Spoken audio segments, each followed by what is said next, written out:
welcome to the second episode of the daily Transfer Roundup show at Chelsea Perspective.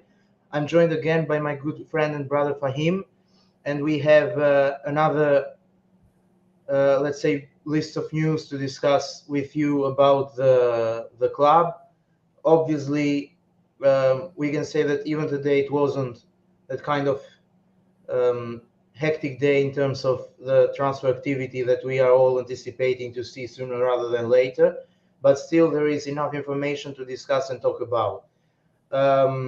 So we will, before moving to specific news, I would say big up to people in the chat, big up to Ty,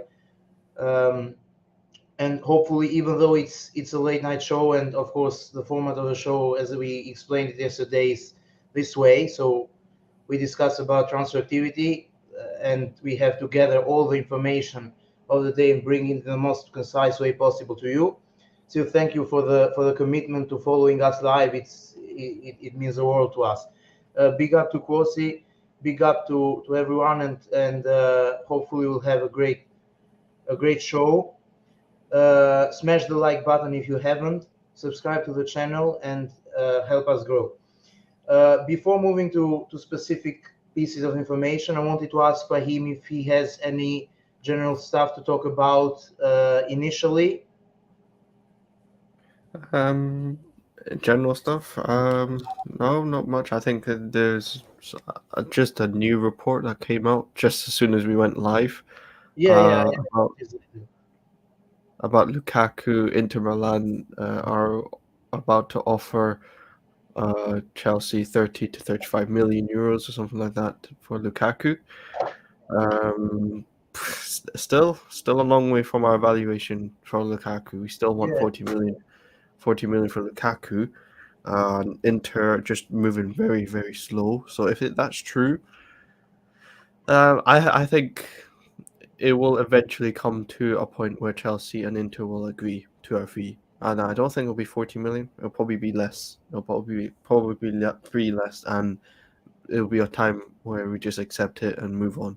So yeah, I mean that's the one that has been just come out right now. So if that happens, it's a positive direction. Honestly, it's a positive direction. Yeah, because so you started the show with Lukaku, and I'm continuing it there. It's something that basically I totally agree with you in terms of the fact that I expect it to get done eventually, but I highly doubt that it will get done on the basis of the latest news we have. I think Gianluca Di Marzio published the news, and according to what has been reported in the previous days, it seems that we want more than 40 million. So it's good to see that the distance is closer, because initially it seemed that it would be practically impossible to find some kind of middle ground due to our financial demands for him, and Inter's, let's say, reluctance to spend and go big, despite the player's clear desire to go back there. So hopefully this, let's say, it's the offer that ends the story.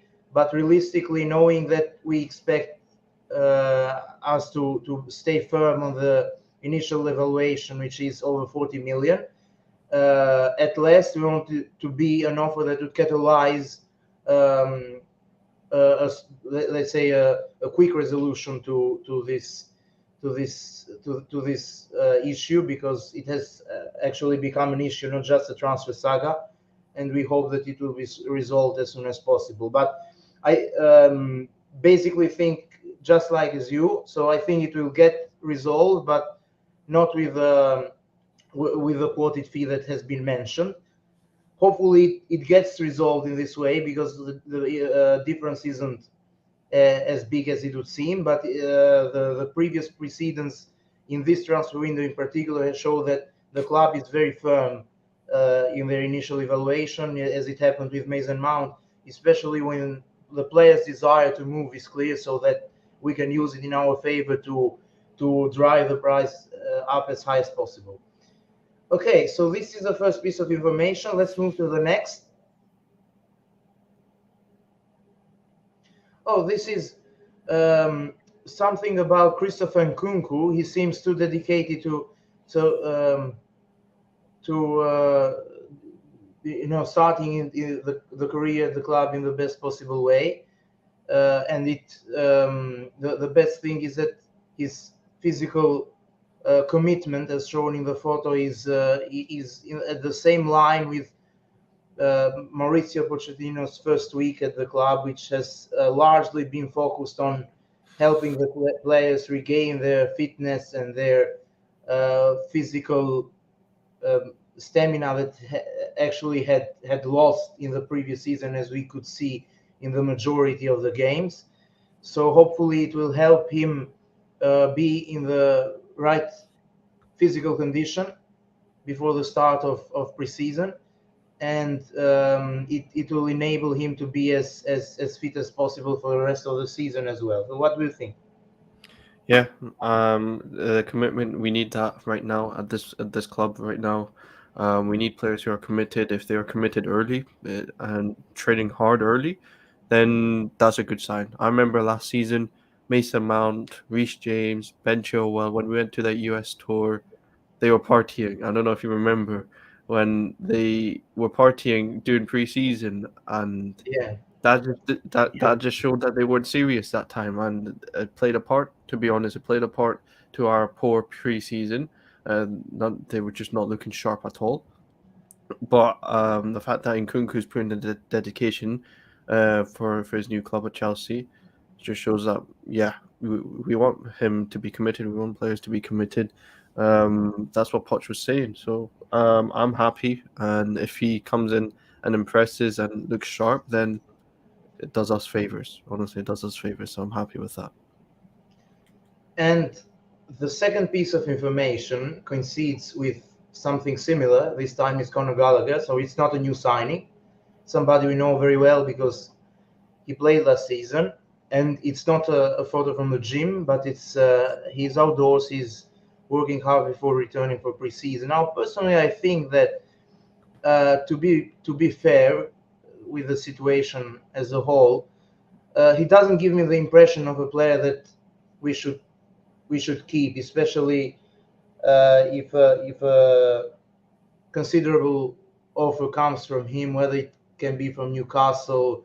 Tottenham have been mentioned that Ange Postecoglou likes him.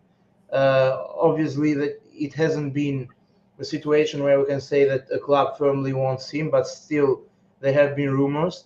And personally, of course, I rate his dedication, unlike other guys who have left the club and obviously have been uh, labeled and notorious for their lack of commitment and maybe desire to continue playing for the club. Gallagher has shown that he really likes to to cement his place in the first team. But the problem is that sometimes in football you need beyond desire, you need also to have that kind of cutting edge, that kind of ability to play for a big club. That's why there are habitats. That's why there are categories. So when you play for a mid-table club and excel there, you won't necessarily do the same for a big club, for let's say top four clubs. So I think that's the case with Connor. As seen at his loan at Crystal Palace, he did well there. He he was involved in goal contributions.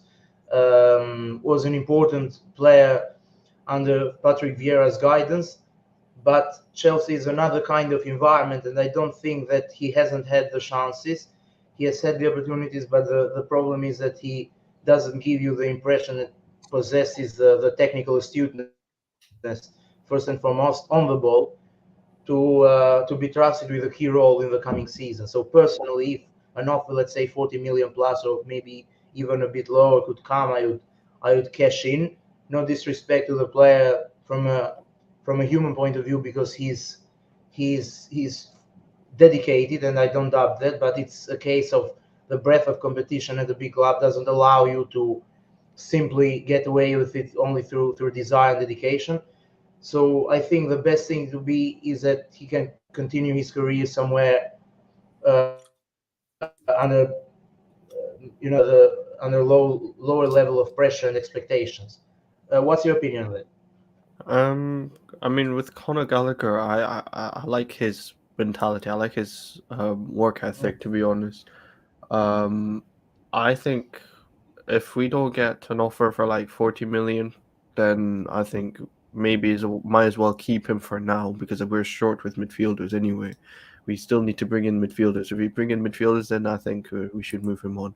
And but at the moment, I think he's a good. I think he's a decent sort of option off the bench. That's it. He should not be a starter for Chelsea. That's obvious. The quality that he has is not good enough for Chelsea to be a starter.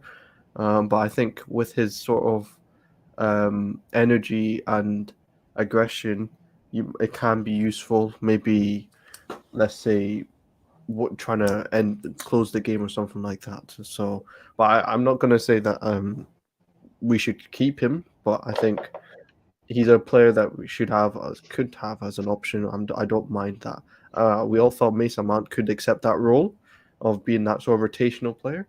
If Conor Gallagher's happy with that rotational position, then that's cool. But the thing with Conor Gallagher is that he doesn't have the ego as Mason Mount. Mason Mount had the ego of someone like that should be starting at a top club anyway because he thinks he's too good. But Yeah, with he Conor doesn't Gallagher, have the negative ego. yeah, Conor Gallagher doesn't really have an ego, which is something I do rate, to be honest. Like he knows that he accepts the role. He accepts that yes, he's not going to be a starter because he's probably not as good as the other players. So I respect that, to be honest. But yeah, if a bid comes in, like a good bid, then I would definitely try sell him. But at the moment, we need to find some midfielders first before letting go more midfielders, to be honest. Yeah, but it also depends on the timing. I think if Hmm. so, if the interested parties, they say, bring the offer before we sign a midfielder, then it becomes a bit of a tricky situation whether you have to make this You turn. know, I No, think because I think that we have to. Yeah, yeah. Go ahead. because I think if we try and get rid of let's say we get rid of Conor Gallagher, where we're very, very short in midfield, and they're gonna have clubs, they're gonna just price out their midfielders way too much because they know we are desperate for midfielders. So I think we need to be careful when it comes to our negotiations. Trying to sell players too quickly can literally harm us in trying to get in players in because then you have clubs just knowing that we're desperate of signing midfielders, they will price their Yeah, midfielders. totally agree. I think. Yeah, totally agree. But the thing is that we are actually already short on midfielders. So Hmm. whether it is with or without Gallagher, other clubs know actually that we need midfielders. Of course, That's true. one Yeah. less to deepen the situation, but I think we desperately, as I said yesterday, we need two midfielders, and that's independent of what will happen with Gallagher. So, but basically, we agree that he may be a good system player in the sense that can be used from the bench and all of that. But I don't think that football is at that point where you firmly divide players into starters and players who can come from the bench or rotational options. One But of the reasons Man City dominate is because they have three players of more or less the same level in every position, let's say outfield position. So it makes it very difficult for people to say this guy is a definite starter to that guy. And I think we should build a similar kind of personnel if we want to aspire the same level of sustainable consistency in terms of winning. So I don't think Gallagher provides that from the viewpoint that I'm using, but but he would be a good starter in a mid-table team, I think. but I think if we're trying to base on last season, it's very difficult to base Gallagher just on last season because, to be honest, I think if you coach maybe someone like Gallagher quite well, he can be very useful in a system. And I think if you give him to Poch and he has a plan, maybe coach him really well, then he can play a big part for the team. But that's just a hypothetical. I think it all depends on Poch. Honestly, all depends on Poch whether he thinks Gallagher can be a part for this team. But I think if you can coach Gallagher into a role, then he can actually play a part impact role. I'm not sure, but it all depends on Poch, in my opinion. Okay, that will. So it remains to be seen. Actually, I'm not hardcore as well because his mentality is admirable. But let's see how it goes from a footballing point of view. Let's move to the next.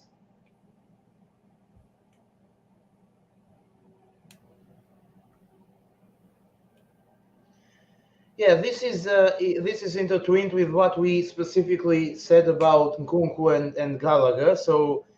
And obviously with one of the key features of Mauricio Pochettino's training regime, something that we have known from on the basis of his previous clubs, which is his strong attention to physical preparation of the team. Nisa Kinsella has reported that Chelsea players face another physically intense week before Mauricio Pochettino increasingly switches focus to tactics when his side travel to the United States. Pochettino has told players he has an open door policy, inviting them into his office if they want to discuss contract transfers or concerns about playing time next season. Yeah, so the report is divided in two parts. So first of all, we know about the physical preparation and then the importance he gives to it. But the thing is that what really strikes me is the second part of the news. So he is trying to develop a strong man management relationship with his players. And obviously, I think it is a very good thing when the players are equally responsible as a manager. So when you have that kind of implicit understanding that you are playing for a top club, you have to be professional, not just on the pitch and in terms of the productivity that you have during a 90-minute span, but also consistently taking care of their diet, the regime, the sleep, etc. Pochettino is somebody that really pays attention to this off the pitch, I would say, level of preparation, and this is connected to the fact that as far as I have read from his time at Tottenham in particular, and also maybe at PSG more difficult due to the star names there, but at Tottenham when he had players that he nurtured and developed, he had the kind of policy that he is praised for knowing when to be authoritative as from a manager point of view, and also when to be soft and gentle and let's say close to the players. And this I think can be very useful if we want to create a strong bond. Obviously here the demands are different to Tottenham, and I'm very happy that he has endorsed it in his interview and press conference. Obviously actions speak louder than words in every live field, and we will judge him on the basis of his time at the club on the pitch. But it's good to see somebody who pays attention to the new environment, who has managed to contextualize to show that he's a manager of Chelsea now. So the demands are different, the expectations are different, and obviously you have to earn the passions rather than for the passions to be granted for you. So this is something that I think can help the fans get behind him, of course under the condition that this kind of assertiveness will be replicated uh, during the games. But obviously it's a good start, and the news we are talking about, so he'll have this one-on-one relationship with the player to be fully transparent, is very healthy for the dressing room, I think, and is a catalyst for building strong connections. So I think it's as Star says in the commentary, this guy Port sounds like he's for real. I think that's what he sounds. I mean, how he sounds in terms of the way he has presented himself in front of a different kind of fan audience compared to the other clubs. And contextualizing with the environment is a key feature for a top manager to succeed, I think.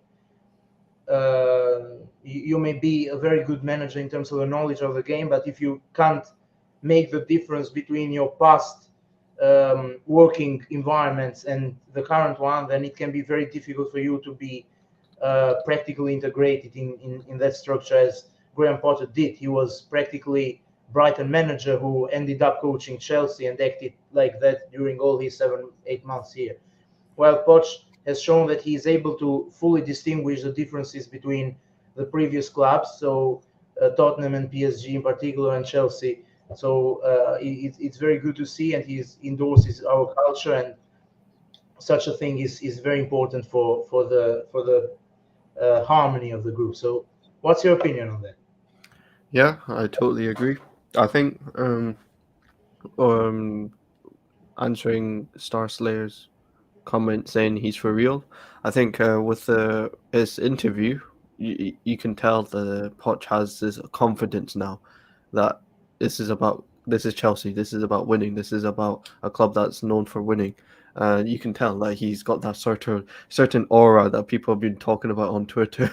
He's got that aura, and it reminds me of Tuchel's first interview, actually, when he did his first interview, and he only talked about winning trophies and being successful at this club. And Poch is sort of kind of trying to do the same thing, almost what Tuchel did in his first interview. But like you said, actions speak louder than words. We need to see what he does on the training pitch. We need to see what he does in preseason. We need to see him being ruthless as well. Because right now, I think if we need a manager that needs to be ruthless and needs to be strong in making decisions, because I think with Graham Potter, it was a case of he didn't have that confidence, like you mentioned. He had this sort of Brighton sort of mentality rather than the Chelsea mentality. And Poch, I think, is able to transition from the mentality of the past to now the Chelsea mentality that we know of, succeeding and winning trophies. But yeah, like, we have to wait and see. To be honest, I'm very excited. I'm honestly very excited. I didn't really expect Poch to be carrying this sort of confidence. But you know what? It was a great, from my opinion, it was a good appointment, considering there was not many other options to go for. So, well, in terms of the intense week, that's what we need. We need to be ready for the season. We need the players to be fit again. There's a different group of players now. It's not the same as last season. So I think the sort of let's say, what's it called, players being fit, in terms of you will get players who will be most likely be fit than compared to the players from last season, who weren't as fit as the group players that we have right now. So yeah, I mean, can't wait for preseason, to be honest. I'm excited to see what he actually offers in terms of tactically. Yeah, but I have something specific that has to do with a concern of mine regarding him. And as you mentioned in preseason, obviously one of the key features that Pochettino's Tottenham had, especially I think in his first season in charge, there was they topped the table for the highest distance covered as a collective. I think it was about 117 kilometers. So it was something that I think it's not a good start for a big club, because first of all, football has evolved from the point of chasing the ball all the time, and obviously the risk of burnout is there. But beyond that, it's about trying to see how much he has evolved in terms of exerting control. So what really top elite managers like Pep, Tuchel, the Klopp, he has evolved in England actually in this regard. It's something that they managed to create a very strong blend of, let's say, Spain or Barcelona's possession-based football in terms of being patient, playing horizontally or behind when needed, when you have to find gaps, and then you don't rush, uh, play short, rather than just having the temptation to be direct all the time. With German gegenpressing football, with verticality, high speed, directness when needed. If you manage to create a very strong, solid blend of these two football ideologies, I would say, then you can really have a potential to create a very consistent team, and you have the potential to be classified as one of the best managers in the world. I think this is one of the key features that characterizes the top managers in the world. And Port's problem at Tottenham, at least, has been the fact that they chased a lot. They were reliant on transition. They had to press and get the ball as close as possible, which is a very important thing.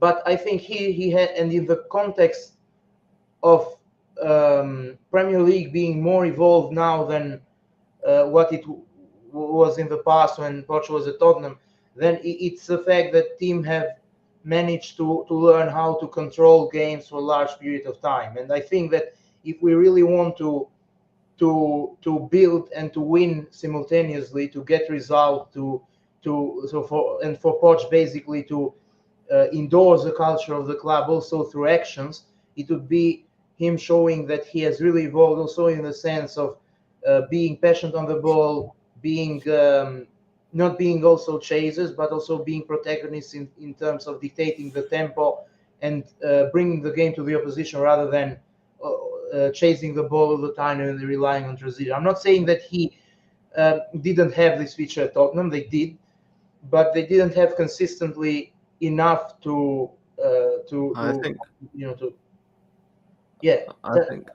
I think with the Tottenham one, it's a case of he developed the young players. He developed players like Kane, Ali, Ericsson, all that stuff, and he wasn't given much transfer money to Yeah, spend. no doubt about that. Yeah, now I'm not criticizing him. I'm just saying that Yeah, no, he I understand. it's a I different understand. context, and I think it's a demand of the modern football if you want to aim for big trophies and stuff, rather than interpreting it as a criticism to Poch. It's just something that the game demands in itself.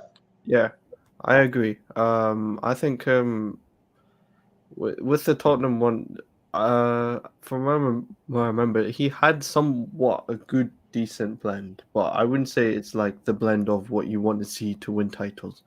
I think Arsenal are closely getting to that, trying to get to that blend as well. To be honest, Yeah. Arteta's trying to do the same. I think with Poch, if he is given the transfer funds with the targets I'm seeing, I think if the directors and the scouts finding the players that fit the profile, and if Poch can actually find that sort of blend of physicality and quality and the sort of uh, controlling the ball, and whilst also working hard off the ball as well, if you can find that good blend, then like you said, it can actually work really, really well for us and do a massive favor for us. But we have to wait and see because I think it can only work with how he lines up. So it depends on what what sort of formation he wants to line up, what sort of players that he wants to line up. If he wants to line up with quick or energetic players, then it kind of leads us to thinking that he only wants us to press only and not really care about much quality. But if he finds like sort of a blend of, let's say, ball players on trying to find control of the ball and adding some runners onto the first team, then I think we might have a chance of having a very balanced team. So it's all about finding that sort of balance with this Chelsea team. If you can find that, then it can work wonders.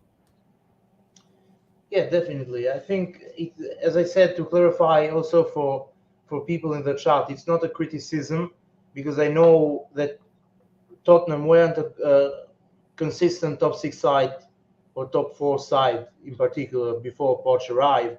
They had many problems, sold Gareth Bale and spent the money on a myriad of players that ended up failing there. So except one or two, I think Eriksen was an odd one out, but many others failed. So Dado, etc., etc. So it wasn't an easy period, and he took over a team that had many problems and still have from a culture point of view.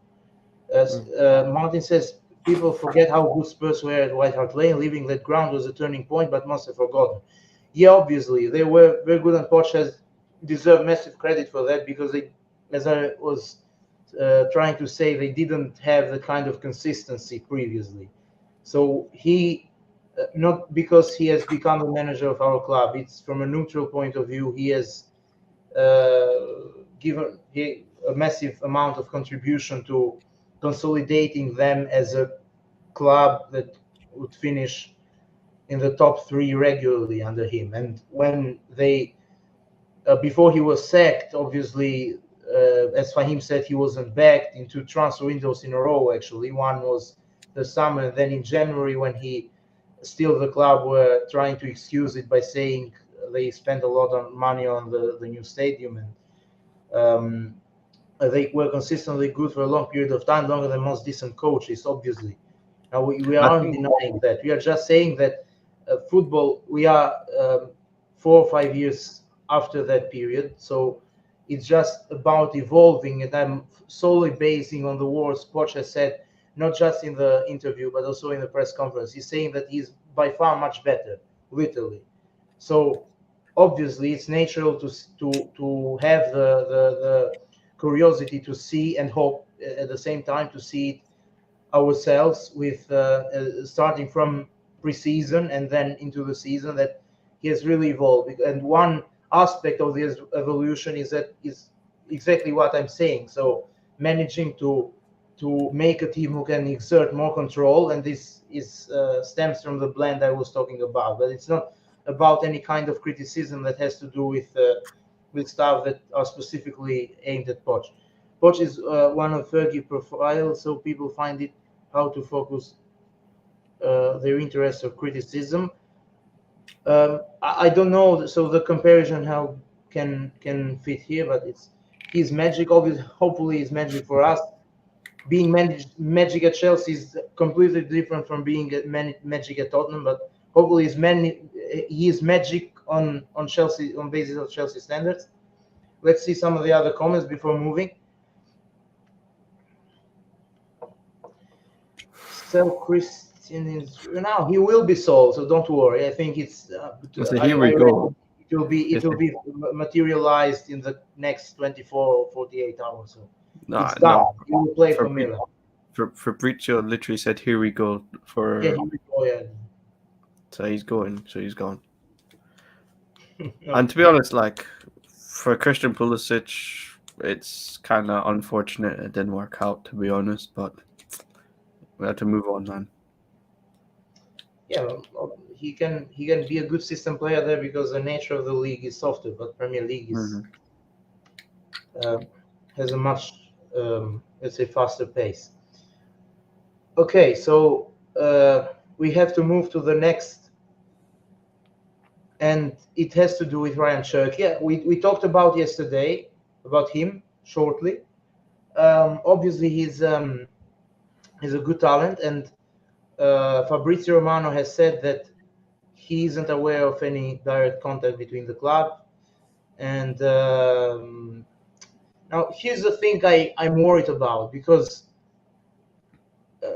we'll talk about Caicedo more in depth later, but just to start, it is something that worries me, is the fact that we are showing a lack of multitasking, because obviously not everyone that may happen in the background is immediately reported to the media, and maybe there are stuff that the club wants to keep in secret until things get advanced and we get the news in the final stages. However, on the basis of what we know and what Fabrizio has been saying for a while, not just here but also in the previous days, is the fact that they are entirely focused on Caicedo, and this worries me because I desperately want us to sign Caicedo. And unlike some, I would understand the delay because it's a multi-million pound deal, and on top of that, it doesn't only depend on the price, but also depends on the structure. So the add-ons, the fixed fee, the bonuses, etc. You know how these kind of deals go. It's a multi-million pound deal. The problem is that why aren't we doing, let's say, easier deals, if we can label it this way now, and do the negotiation for Caicedo at the same time? So why we should be focused entirely on Caicedo and delaying everything else? Because I'm fearing a scenario where things can drag and drag for Caicedo on the basis of the price, on the basis of the fact that there isn't a clause, on the basis of the fact that Brighton are notorious for being very tough negotiators. So despite the player's desire to leave, De Zerbi's confirmation that he would leave the club, they still are a club that really want to get what they want for their players. So that's what I'm worried about. Maybe the time will tell. I think the near future that I'm being worried without a reason. But the thing is that it's a natural, kind of reaction. So what do you think, Ed? I think with the multitasking, I think we've been spreading the task of selling players first. We've been selling a lot of players in the last few weeks. So I think I read a report. I think Fabrizio said it, that Chelsea have been focusing on just selling players like Pulisic, Loftus-Cheek. You had selling Mendy and Kante and all the players in the past. Also Ziyech as well is another one that needs to be discussed as well. I'm sure we'll be discussing it later on. I think that's what the task has been spread around right now, is selling players first, and then afterwards we will be looking into targets and into bringing in players. So I think I'm not really concerned about that. I think one thing I'm concerned about is not really seeing many midfield targets. That's the one thing I'm a bit concerned on. We've only seen Caicedo, but I think we need to find more midfielders. We need to still find more midfielder alternatives, maybe. If Caicedo doesn't work, who are the alternatives? It's not just about Caicedo. It's the all midfielders. It's about the fact that we don't have sure names that we are following except him in every position. So we don't know if we'll prioritize a keeper. If we do prioritize one, who will it be? There are rumors that we may like one or two profiles, but still there is no fixed player to say that, like I said, we are 100% sure that the club is following him. It's only Caicedo, and that's what worries me. Yeah, that's because there's definitely alternatives. Like Caicedo's a quality player, no doubt about that. But if we don't, let's say if it doesn't work out, let's say we can't really agree to the structure or the fee, who are we going to go for next? Like, we need to try find alternatives. I'm not really seeing many alternatives, to be honest, from the rumors I'm reading. I mean, there are definitely alternatives in the market. It's just that the scouts need to find the right profile, and go for them and go for them. You look at Liverpool, for example. Like, they didn't get Bellingham, but they instead got McAllister with 35 million, and they got Szoboszlai for 70 million. So if that's how you should try and do business sometimes, is try find alternatives. If you can't can't get the profile that the player that you wanted before. Yeah, But but it's there also were important. clauses. It's important that you get it's important that you get the right profile. It's not like unlike before. under the old regime, where whenever we didn't get our main targets, we ended up getting worse targets. Like, we don't want that. We want something in the middle. Like, we want a balance at least. Well, the thing is that, so before moving on, it's an interesting comment here. It said, will we be better? It's hard to be worse stylistically. Does being better mean anything substantively? It could be better and finish 8th, a real possibility because there aren't many goals in the team. I have the same concerns, and maybe people think that it may sound negative, that obviously last season was a one-off. The owners were trying to learn the new environment they were involved in. They didn't have previous footballing experience, etc., etc. The quality of the managers we had in Potter and Lampard were horribly below standard, and it's totally valid. But the thing is that the team seems, as it stands, it seems unnurtured, in a sense. It seems too raw, and that comes to the point that I think that you need to nurture it with experience, to mix it with a healthy level of experience. So I totally agree with that. It's not about progressing or being better. It's about being Chelsea level better, being in the top 4. I think top 4 should be minimum. I'm not trying to have excessive demands here. I'm just saying that we play rarely than the other teams. Obviously, Poch has experience. The club has done a good job in terms of outgoing. So there are many things, many factors that would make it very disappointing if we didn't show the same level of efficiency when it came to incomings.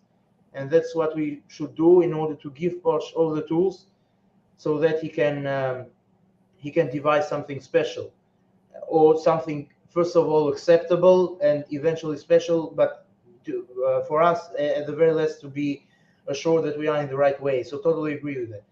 Martin says we need to build a system first, then we evaluate how our current players play the system, then we know exactly what's needed, who would best fit. Yeah, obviously, but I think building, we talked about it yesterday, and I think building gets facilitated even more when you add some experience to it. Here Z, it says we need, no, not approved by Poch, we're going in for the kill right away. Yeah, but obviously it doesn't get Poch doesn't have the magic wand, so you need to give him the tools in order to kill right away if he can deliver that. The question is, if Enzo is injured for the entire season, how do you replace his productivity? Yes, this is another concern, and obviously it's connected to what I have been saying for a while, that we need at least 2 midfielders, not one. I've been saying it and seeing people saying Caicedo is a defensive 8, but he can play as a 6 as well. So we practically get 2 midfielders in one. That's not productive. Caicedo is very similar to N'Golo Kante in terms of his profile. He likes to intercept. He likes to drive well with the ball, to connect with the attack. But I don't think it would maximize his potential if we played him as a 6. So we need somebody who can be a natural 6, so that Caicedo can be great as a box-to-box, and also we can move Enzo high up the pitch in his real position, as he has started his career and caught people's attention at River Plate, eventually signed by Benfica, in a more advanced position. And this desperately requires having 2 midfielders. So the question is legit. I don't know how we replace him. On the basis of the current personnel, we can't replace him. So hopefully we add the right profile of midfielders in the team, at least Caicedo and somebody else, so that we can see Enzo thrive and also manage to make adjustments if we have to. Okay, so moving on to the next.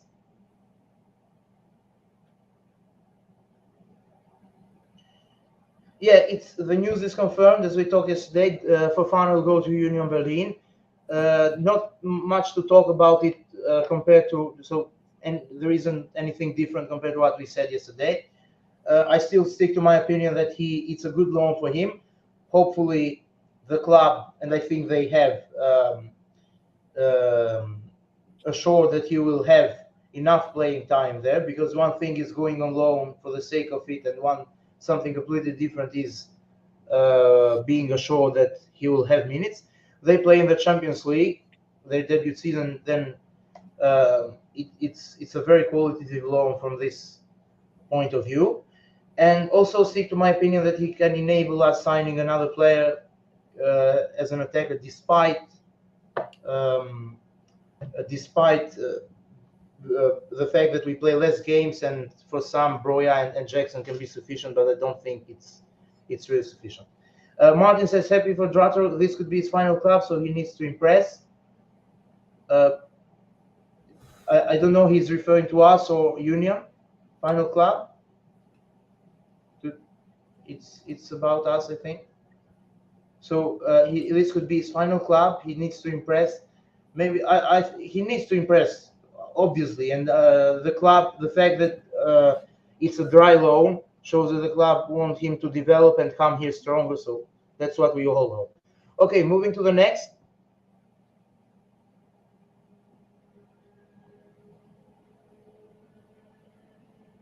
Yeah, this is a key one, because obviously, as I said, I won't talk in depth now for Caicedo. I think he's a complete midfielder in many aspects. Like, he can press very well, he can intercept, he can tackle, he can drive forward with the ball, he can score at times, he can show positional versatility. So yes, he can be molded as a six, and even as a right back, as Roberto De Zerbi has played him, and especially so not against a lesser team that played him against Manchester United, and he did a very good job in terms of containing and marking Marcus Rashford. So he's a good player and very versatile, and has great potential. The thing is, what we suspected, and it has been reported, that Brighton sources have stated Moises Caicedo will not be going anywhere unless the club valuation in the region of 100 million is met. Also maintain Chelsea is far from the valuation. I don't know, it's some kind of briefing, and Brighton really love to show their version of information until the very end. We remember with Marco Correa, Fabrizio posted the "here we go," and then the Athletic correspondent denied the news before it being confirmed by the club. So obviously they will try to hang and try to get what they want, but obviously it's not an easy negotiation. Personally, I would pay what's needed for him. Hopefully the club managed to get him on our basis. So if 80 million has been reported as sufficient from our club's perspective, but even if everything is tried and Brighton still want to keep him there, then I think we should pay what they want. I know it's not some kind of negotiation tactic that it's exemplary, because it means that you have practically surrendered to the other club's demands. But the problem is that the thing is that Caicedo is really special, as far as I have watched him, and would solve many of the problems we have in midfield first and foremost, and complement Enzo very well. So I don't know what you think, but despite the financial implications, I think we shouldn't switch the attention away from the pursuit of him.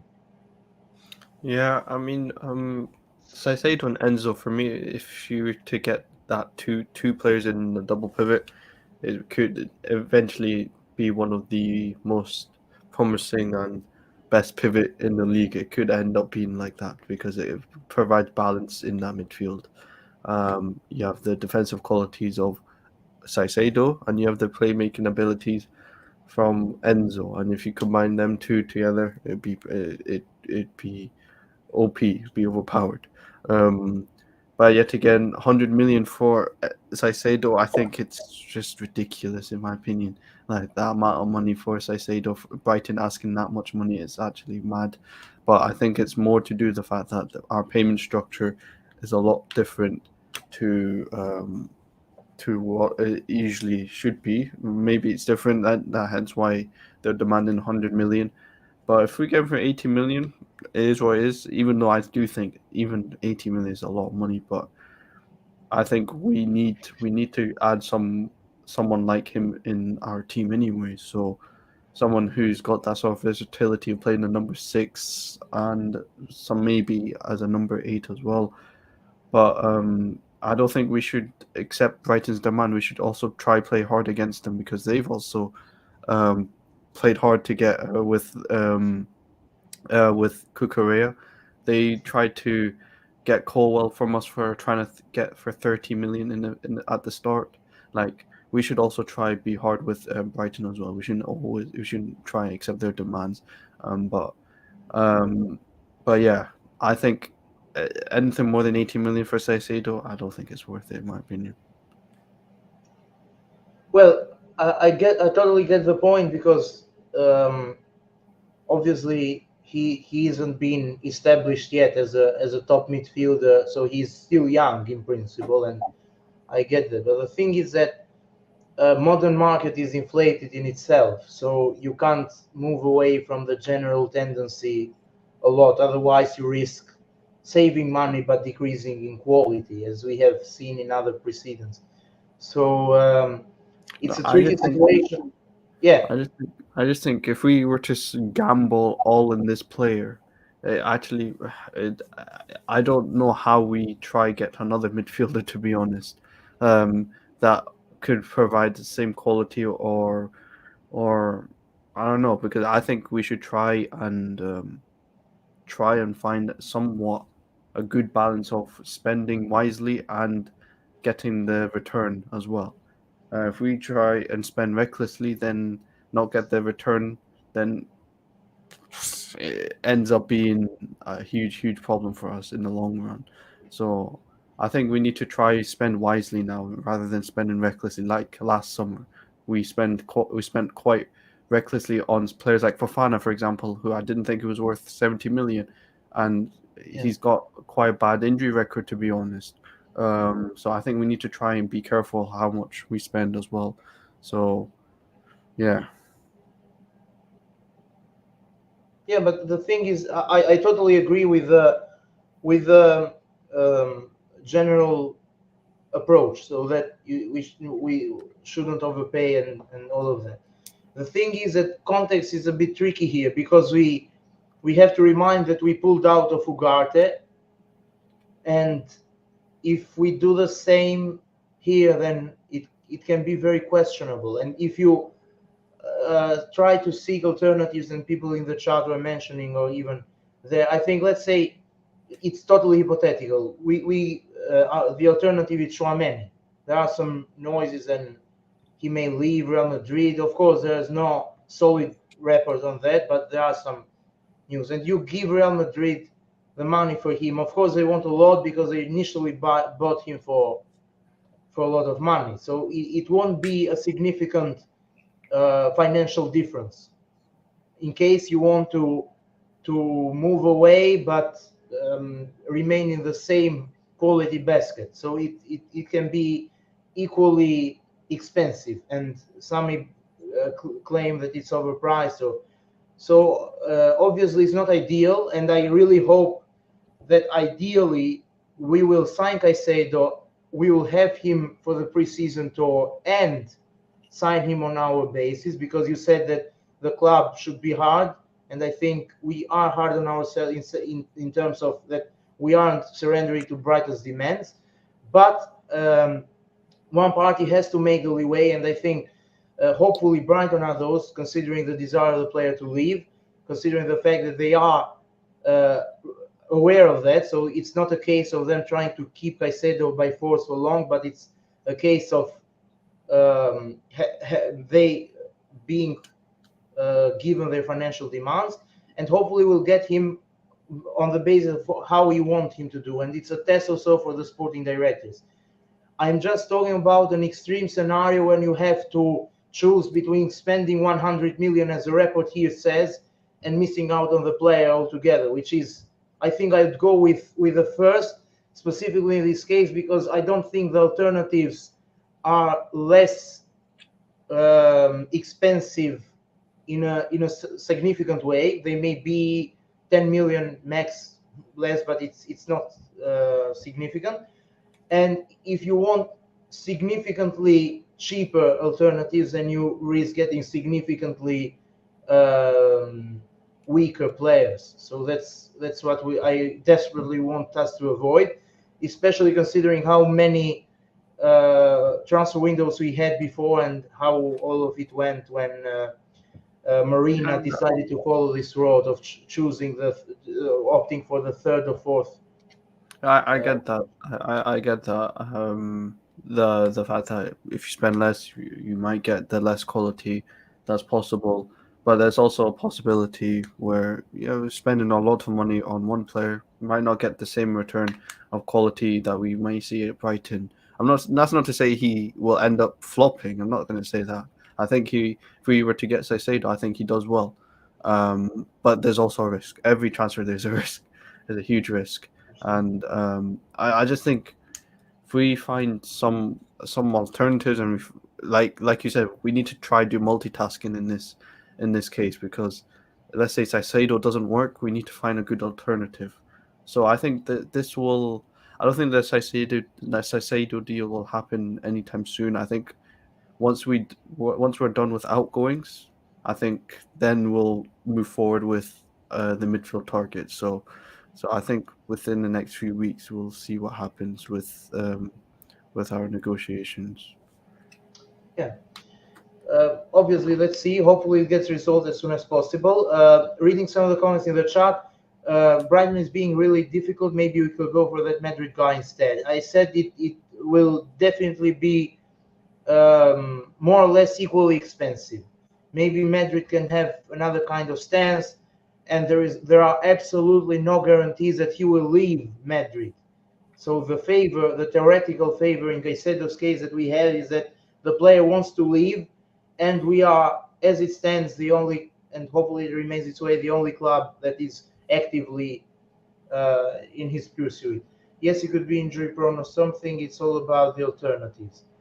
Yeah, I'm saying I'm not against us having alternatives, but they have to be qualitative. And in modern football, quality is always in proportion with the price. So I don't think it would be any easier.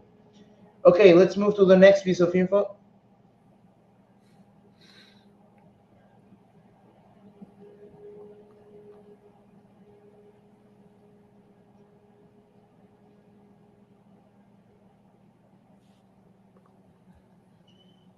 Chelsea will push again this week for Mauricio Caicedo, and the player is still hoping to join. It's supported week in terms of context. It's also not easy for me as a journalist, as Fabrizio, to tell you about this deal, as both clubs are in direct contact. It's not daily bidding, so it's hard to see new rappers. It's just exchange of dialogue at the moment. Well, obviously, we know that, and it's clear that the club has chosen to be more secretive in the process of negotiating. Maybe also through learning the lesson of what happened last summer. The majority of information was out in public. Then this was, it failed to leave a good impression in Koundé and Rafinha's cases in particular. So it may also be our stance. And Fabrizio has also said that we are trying to follow a different kind of road that it's that Arsenal followed for Declan Rice. So it was a case of everything being public. People could follow all the process in terms of sending an offer and expecting an answer. We are trying to follow something more secretive, and on such basis we hope that Here We Go comes out of nowhere, because it seems that it will be such a case if the deal gets materialized. But let's see. He said we'll push again this week. I think we have to, because there's not much time left if we want him to not to miss the preseason, or to miss as little as possible. So let's see. Hopefully it gets materialized. But I agree with Fahim that he says that it's very complicated. So let's see. Okay, the next one. This is um, a totally new one because Eli Wahi is. I have watched him once at Montpellier. He is a good, promising striker. I think he scored a hat trick, or if I'm not wrong, in one of the um, in a very important game they had in the Ligue 1 there in France, and he caught the attention of people. I'm not really recalling the opposition now. Um, whether he scored a hat trick or not, was it against PSG or another club or Lyon? It was, I think, that a game when he really caught the attention of people. So he has had good stats this season. He's only 20 and has had a decent goal and assist contributions. I think it can maybe over 10 or 15, but I'm not totally sure about the figures. The info I saw for the info I saw is the fact that um, he will be signed for Strasbourg. So as long as he will be signed for Strasbourg, it's for the multi-club model. So I don't think it's a case of really dwelling on that and saying um, it's for Chelsea. So if it's for Strasbourg, then it may be a very solid signing, I think. But we can't say anything special at this particular stage. What do you think? Um, I've heard of his name before. I think he's a striker, so it's a case of him being in part of our Todd Boehly's multi-club model. So I think he'll be part of that. If he impresses, then he might have a chance. But to be honest, I don't want to say I doubt it, but I think it's highly unlikely for him to be part of the first team because of the fact that we've got a lot of options already. So it'll be a case of him being in that sort of multi-club model and try and develop him, and then move him on to maybe with another club and with a higher fee in general. So yeah. Yeah. Okay. So nothing else to say at this particular stage. Let's see how it develops. Hakim Ziyech formally rejects Al Nassr reduced offer. This is a key one because it becoming a problem in itself, and this is also for Ziyech. Al Ahly now could try because he is reject Al Nassr's altered offer. So we were warned that he wouldn't. It would be very unlikely for him to go to Al Nassr after failing in medical tests, and obviously they still wanted to sign him, but I think they offered a wage package that consisted of a 40% decrease compared to the initial offer they made. So obviously these things have complicated now and now moving him on has become difficult. But Al Ahly could try for him. Let's see how it goes. They have already signed Edouard Mendy from us, so it wouldn't be.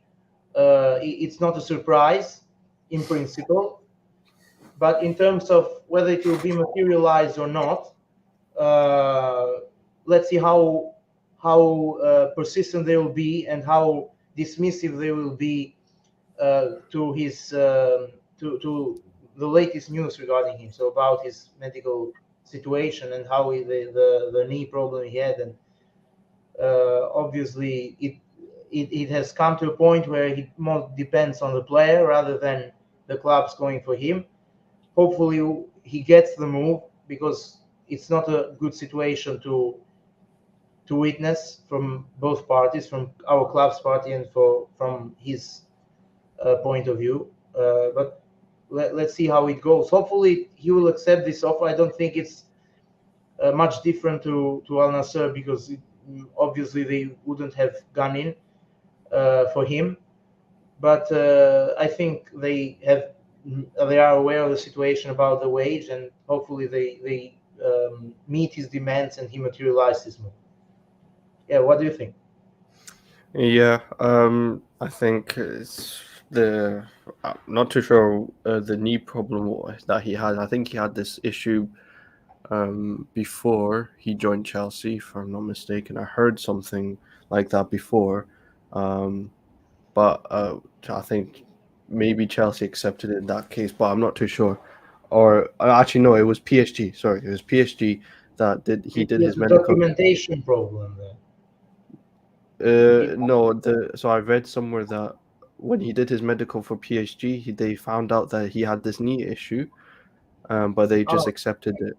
no, I think Um, it was a case of him. So it was the documentation or email yeah, problem was said at the time. So it didn't arrive well. They had yeah. sort It was documentation that didn't make the move, but I'm saying that in terms of the medical that he did at PSG, they also found out he had this also issue with his knee, but they just accepted it in this case. But I think with Al Nasser, they've also found the same issue, and they've given him a reduced wage, but he doesn't want that. So fair enough. If Al Ahly go for him, then that's good for us. To be honest, I think we need to move him on. As much as he has got the experience, he just doesn't want to be here, and we need players like Pochettino has said, players that are committed. It seems that Ziyech is not really going to be committed to the club right now. It's kind of sad, to be honest. I had high expectations for Ziyech when he arrived at the club. I thought he was going to do wonders because of the quality I saw that he did at Ajax, but I think time has passed. I think he probably has to move on, and I think he's not going to be fully committed to the club if we try to keep him. So I think hopefully the move goes through. Honestly, I think it should go through. yeah. Yeah, I think the same. Actually, he isn't a bad player, but he's a bit one-dimensional for the context of the Premier League. So he isn't that kind of dynamic winger to run towards the byline and take players on. He just wants to deliver those crosses, which are sharp actually, but it's not enough. And I think that that ship has sailed now. Okay, so we have consumed every piece of information we had for the day. Obviously, we aren't in that hectic phase yet. Hopefully, we get clear positive updates, strong ones that really show that we have made progress in our the players we want to sign in terms of incomings, as I said. So obviously, thanks to Fahim for being here with me. I know it's not the most appropriate of timings in terms of having a show with having the time it's late at night, but the format of the show is this way as I explained at the beginning of the show. And equally, thanks to everyone in the chat. I know obviously the support is massive to us. It helps us grow, and we really enjoy the interaction and sharing our opinions, takes with yours. So hopefully you have enjoyed it as well as us. Thank you for another great episode, and see you tomorrow, same time. Bye.